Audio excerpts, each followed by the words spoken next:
Dayan sevgilim, dayan. Fikret gözümü seveyim biraz. Git. Bak. Tamam. Az kaldı Züleyha, az. Dayan. Tamam. Tamam sevgilim, tamam. Dayan. Biraz daha dayan.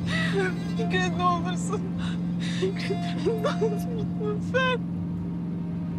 Tamam. Hakan dayan, biraz daha dayan. Dayan.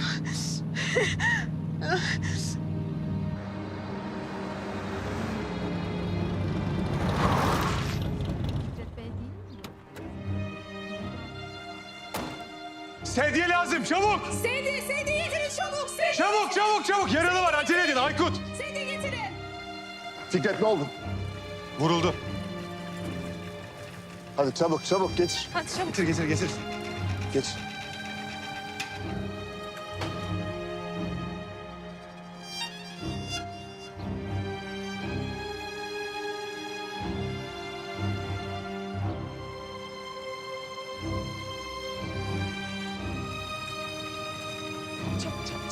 Çabuk bir şey, çabuk. Hadi yavaş sarsma lan hadi. Çabuk. Radyolojiye anesteziye haber verin. Ameliyathaneye hazırlasınlar. Süreyya kan grubu ne? BRH pozitif. 4 ünite kan istiyorum. Hadi. Hadi. Ne olursunuz Allah aşkına çabuk olun.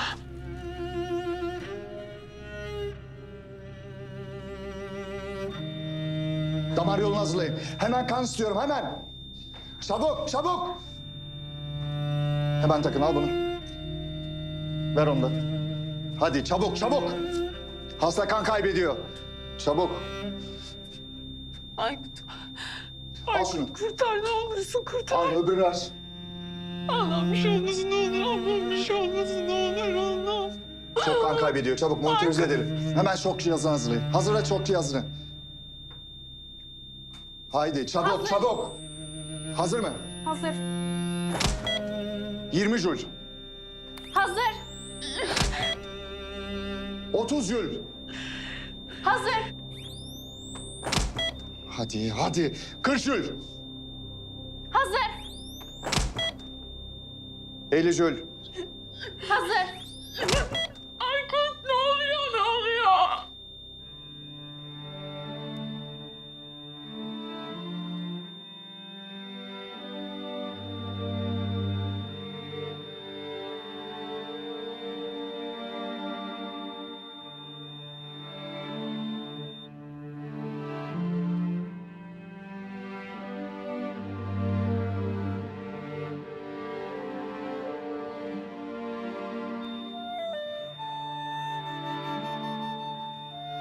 Topla kızım.